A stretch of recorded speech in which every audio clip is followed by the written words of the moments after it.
तर जलसमाधी घेणार पालवणच्या शेतकऱ्यांचा प्रशासनाला इशारा.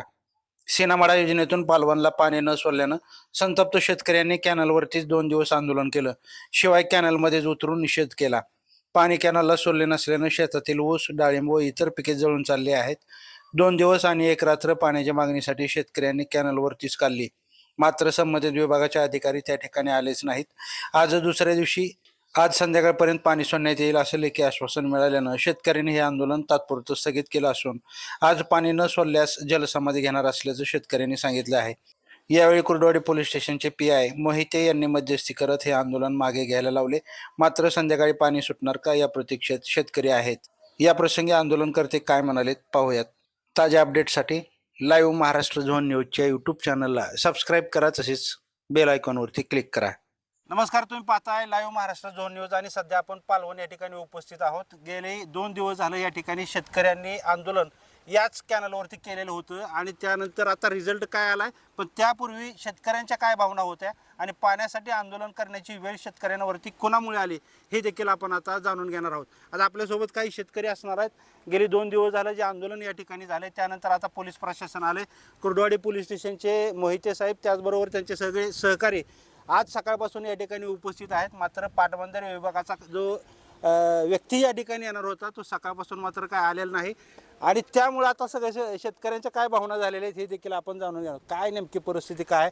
काल तुम्ही कॅनलमध्ये उतरून आंदोलन केलं होतं, आज सकाळी कॅनलमध्ये उतरला होता. काय नेमकी भावना आणि मागणी काय? काल दुपारी 3 वाजता आम्ही सर्व ग्रामस्थाच्या वतीनं आंदोलन करण्याचं लेखी पत्र पोलीस प्रशासन आणि पाटबंधारे विभागाला दिलं होतं आणि काल दुपारी 3 पासून आम्ही सर्व ग्रामस्थ पालवण, पिंपळनेर, सापटणे आजूबाजूच्या गावातील सर्व ग्रामस्थ, शेकडो ग्रामस्थ इथं आंदोलन करत आहेत. आणि आता काही वेळापूर्वी कुर्डवाडी पोलीस स्टेशनचे पी.आय. मोहिते साहेब यांच्या मध्यस्थीने पाटबंधारे विभागाच्या ठोंबरे मॅडम यांच्याशी बोलणं करून काही वेळात ते आम्हाला संध्याकाळी 6 पर्यंत पाणी सोडण्याचं लेखी आश्वासन देणार आहेत. आणि लेखी आश्वासन दिल्यानंतर आम्ही आमचं आंदोलन काही काळासाठी स्थगित करणार आहे. परंतु 6 वाजता जर पाणी नाही सोडलं तर आम्ही ग्रामस्थ कोणत्याही अधिकाऱ्याचं, नेत्याचं न ऐकता जलसमाधी घेण्याच्या निर्णयावर आम्ही ठाम आहे. 6 वाजता पाणी सोडलं तर आम्ही सर्व ग्रामस्थांच्या वतीनं इरिगेशन विभागाचे अधिकारी असतील, आम्हाला यामध्ये सहकार्य केलेले जे काय कोण नेते मंडळी असतील त्या सर्वांचं आभार मानतो. कुर्डवाडी पोलीस स्टेशनचे पी.आय. मोहिते साहेब आणि आमचे बीट प्रमुख गोरे साहेब यांनी आम्हाला छान सहकार्य केलं. आम्ही कोणत्याही प्रकारचा प्रशासनाला त्रास होईल असं सर्व आंदोलकांनी काही अनुचित प्रकार घडेल असं काय कोण वागलेलं नाही. आम्ही 6चं आम्हाला लेखी पत्र मिळाल्यानंतर आंदोलन आम्ही स्थगित करत आहे. तर कालपासून शांततेत आंदोलन या ठिकाणी झालेलं आहे. कॅनलमध्ये जलसमाधी घेण्याचा जो प्रयत्न किंवा उड्या जे मारलेले आहेत त्या देखील शांततेत या ठिकाणी मारलेले आहेत. पाटबंधारे विभागाकडनं कसा रिस्पॉन्स मिळाला ते आपण जाणून घेऊ. काय नेमकं पाटबंधारे विभागाचं काय नेमकं चालू आहे? काही सुद्धा रिस्पॉन्स त्यांनी दिला नाही. 15 एप्रिल पासून सातत्यानं पाठपुरावा केलेला आहे. बरं. आणि आमच्या गावातून रोख स्वरूपात 5 लाख रुपयाची पाणीपट्टी त्यांना भरून दिलेली आहे. सीनामाडा लिफ्टवर 42 गाव आहेत, त्यातली सगळ्यात अधिक पाणीपट्टी पालवणनी गोळा करून दिली. परंतु त्यांनी कसलाही प्रतिसाद दिला नाही. रोज 2 दिवसाचा वायदा सांगून त्यांनी आजपर्यंत शेवट आणलेला आहे. आज पाण्याची लेवल 9% राहिलेली आहे, तरीही त्यांनी आम्हाला प्रतिसाद दिलेला नाही. परंतु आता थोड्या वेळात ते 6चं टायमिंग घेऊन येणार आहेत. तरी त्यांनी दिल्यानंतर आम्ही आंदोलन स्थगित करणार आहे. परंतु त्यांनी नाही दिलं लेखी किंवा पाणी नाही सोडलं तर आम्ही नंतर वेगळा पवित्रा घेणार आहोत. नाही, एक महत्त्वाचा मुद्दा तुम्ही आता उपस्थित केला आहे की या ज्या लिफ्टवरचे जे शेतकरी पालवणचे आहेत 5 लाख रुपयाची पाणीपट्टी भरली, त्याच्या पावत्या मिळाल्या? पावत्या मिळालेल्या आहेत. बरं. रितसर पावत्या मिळाल्या आहेत.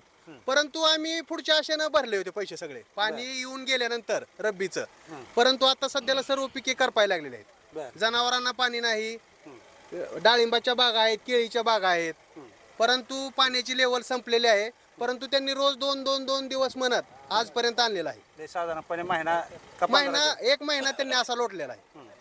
तर पाटबंधारे विभागाचा कशा पद्धतीनं कारभार आता यावर्षी खरं तर जी काय उजनी कालव्याची जी पाणी सोडण्याची पद्धत आहे, पाणी सामान्य पद्धतीनं वाटप जे व्हायला पाहिलं होतं ते ह्या वर्षी बोजवारा उडवल्याचं एकंदरीत लक्षात येतं आहे. कारण गायकवाड वस्तीवरती सुद्धा पाण्याच्या बाबतीत असा प्रश्न झाला.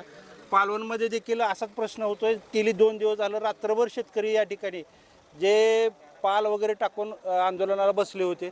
शेतकऱ्यांचा नाईलाज झाला आहे. नेमकं काय तरुण शेतकरी ते तुम्ही काय सांगाल, नेमकी काय परिस्थिती आहे? आमची आता पिण्यासाठी पाणी नाही आमच्याकडे सध्या. बरं. आमचं पाशानं वरती आहे. कॅनलला पाणी आलं तर लय झालं 15 ते 20 दिवस महिनाभर विहिरी चालतात. आज 3 महिने झालं पाणी आलं ना. 28 फेब्रुवारीला पाणी आलं. आता एक मे आलाय. पूर्णपणे पाणी संपलेलं आहे विहिरीचं ह्याचं आणि आमची पिकं पूर्ण जळून चाललेली आहे. तर सध्या तरी या भागातली पिकं जळून जाण्याची परिस्थिती आहे. काय नेमकं परिस्थिती इथं आल्यानंतर चर्चा वेगळ्या वेगळ्या ऐकायला मिळाल्या. पाटकऱ्याच्या बाबतीत तक्रारी आहेत, अधिकाऱ्यांच्या बाबतीत तक्रारी आहेत. पालवणवर यावर्षी काय कृपा झाली नाही काय पाटबंधारे विभागाची? मोठं संकट आले पालवणवर आता. बरं. कसं संकट आलंय की पाणी आम्हाला पहिलं सोडलं त्यावेळेस ऊस होतं, त्यामुळे काय लोकांनी पाणी घेतलं नाही. कारण ऊसात कसं पाणी सोडायचं ही गोष्ट होती. दुसरी गोष्ट म्हणजे पाणी न घेतल्यामुळं पाण्याला आता हे ह्या पाळीचं आम्हाला पाणी यायचं होतं, त्यामुळं 5 लाख रुपये पाणपट्टी अशी वसूल करून दिली त्यांना. कशा पाहिजे दिली? आशा होती म्हणून. आणि ह्यांनी 1 महिना झाला अशी आमची तारांबळ लावली की बस खूप लावली. अशा गोष्टीनं आम्ही एवढं जरा थोडंसं वेगळाच मार्ग धरला आहे. आणि जर ह्यातनं जर नाही काय केलं खरंच जलसमाधी होणार म्हणजे होणार, 100% होणार. म्हणजे आशा पूर्ण झालीच नाही. मग एकीकडे ही ठीक आहे बाबा, ठीक आहे पाण्याचा थोडासा मागं पुढं कालावधी झाला तर ठीक आहे बाबा, पण पूर्ण आता पिकं जळून जाण्याच्या ह्याच्यापर्यंत आली तरी सुद्धा पाणी सोडलं जात नाही. म्हणजे पाणीपट्टी भरून देखील माणसावर ज्यावेळेस संकट येतं त्यावेळेस कळतं. असं काही ही होत नाही. आणि आता लाखो रुपयानं हे केलेलं होतं आमचं, म्हणजे कोणी व्याजाने पैसे काढून हे केलेलं काय केलेलं दहानं कोणाची. अहो दहा तर विषय नाही, शेळ्या मेंढ्याला सुद्धा पाणी नाही अशी गोष्ट झाली. काय काय काय सांगाल तुम्ही? 15 दिवसांनी पियाला सुद्धा पाणी मिळणार नाही, जनावराला सुद्धा अशी परिस्थिती झाली आहे. पिकं तर जळूनच गेली सगळी. पिकं तर विषयच नाही पिकाचा. हे इकडे शेतकरी आहेत आणखी काय काय नेमकी काय भावना आहे, काय परिस्थिती आहे सध्या? नेमका अन्याय झाला शेतकऱ्यांवरती असं वाटतंय? मी बाळासाहेब लोंढे पिंपळनेरचा आहे. 1 महिना झाला मला ती पाटील साहेब म्हणून काम आठवलेला माणूस आहे. 1 एप्रिलपासून मला रोज फोन लावला. 4 दिवसात 2 दिवसात वायदा करतात. 2 दिवस थांबा 2 दिवस सोडतो, 2 दिवस थांबा 2 दिवस सोडतो म्हणतात. 1 मे उजळलं आज तरी पण अजून 2 दिवस थांबा म्हणतात या. आणि सकाळी 9ला फोन केला पाटबंधारे विभागात ढवळे साहेबाला, पत्र घेऊन येतो म्हणून. काल म्हणली 12 देतो, आता म्हणली 6 देतो. अभिदाबा म्हणते संध्याकाळी 10 देतो. अभिदाबा म्हणते खालच्या माणसाला बंधारा भरायला येतंय, तिथं आमची पिकं जळायला ती. आणि अभित पाटील म्हणते बंधारा भरायला येतं. मग बंधारा महत्वाचं का पिकं जळायला महत्वाची? तिथं उराला पाणी नाही. आम्ही ड्राय भागात राहतो या. आमच्या शेतीला पाणी कमी आहे. कॅनल चालत तर आमचं उपजीविका भागते तर भागत नाही. पालवण शिवाय पिंपळनेरचे पण इथे शेतकरी उपस्थित राहिलेले होते. काय काय सांगते? आजपर्यंत पालवणला पाणी नव्हतं. पाणी आलं, गरज आली, दारं झाली. आता पाहुणं ही या लागलं लग्न करायची मुलाची म्हणलं तर सध्या आता ऊस जळून चालली ती. त्यामुळं पाहुणं रावलं म्हणते ते पालवणला पाणी नाही, आमच्या पुरी कशा द्यायच्या. सगळ्यात मोठा ही मुद्दा आहे. ही मुद्दा तुम्ही उचलून धरा आणि लाईव्ह टाका. दुष्काळी भागात उजनी आता माडाची ओळख आता दुष्काळी पुसली पालवणला. पण ह्या पाटकरी बंधाऱ्यामुळे फिरून दुष्काळ येण्याची शक्यता आहे पालवणला. केवळ पाटकऱ्यामुळं. ही आता सध्या जी ही परिस्थिती आहे पालवण मधली, पिंपळनेर मधली, तर आता या ठिकाणी पाटकरी असतील किंवा संबंधित विभागाचे अधिकारी जे असतील ते अधिकारी या ठिकाणी येण्याची वाट पाहत आहेत. नेमकं लेखीपत्र कशा पद्धतीने मिळणार आहे आणि त्यानंतर आंदोलन स्थगित होणार आहे का हे आपण पाहणार आहोत. तर आता या ठिकाणी संबंधित विभागाकडनं पत्र आलंय. काय पत्र नेमकं आलंय आणि आता हे आंदोलन मागं घेतलं जातंय का ते आपण जाणून घेऊयात. आम्हाला पत्र मिळालेलं आहे. 6 वाजता पाणी सोडण्याचं लेखी आश्वासन मिळालेलं आहे. तरी आम्ही पोलीस प्रशासन, इरिगेशन विभाग या सगळ्यांचं आभारी आहे. आणि या आंदोलनामध्ये कळत न कळत आमच्याकडून कुणाला काय अपशब्द गेले असतील, काल न कळत बोलत प्रशासनाने जाणून बुजून एक दहशत बसावी म्हणून ढवळे साहेब यांना वारंवार इथं पाठवलं. आणि ह्याच्यामध्ये न कळत आमच्याकडून ढवळे, खटके, सापटणे असे काय अपशब्द गेले, त्याबद्दलही मी दिलगिरी व्यक्त करतो. अधिकाऱ्यांना कुणाला काय आमच्यामुळं काय त्रास झाला असेल, न कळत 1-2 शब्द गेले असतील, त्यांचीही दिलगिरी व्यक्त करतो. पण शेवटी काय कुणाच्याही भावना दुखावण्याचा आमचा काय उद्देश नव्हता. परंतु जी परिस्थिती आमच्यावर ओढवली ती अतिशय भयानक परिस्थिती होती. शेतामध्ये आता जनावरांना पिण्यासाठी पाणी नाही, त्याच्यामुळं सर्व ग्रामस्थांच्या वतीनं आम्ही हे आंदोलन केलं आणि यात कळत न कळत ज्या लोकांच्या भावना दुखवल्या, अधिकाऱ्यांच्या भावना दुखवल्या किंवा काय ढवळे साहेबांना काल बोलत बोलत जी काय ढवळे खटके तांबवे सापडणे असा काय विषय झाला, या सर्व दोन्ही गावांचे असेल अधिकाऱ्यांचे असेल मी जाहीर माफी मागतो आणि आम्हाला ह्या आंदोलनाला यश मिळालं त्याबद्दल सर्वांचा आभार व्यक्त करतो. ग्रामस्थांनी आम्हाला प्रचंड सहकार्य केलं.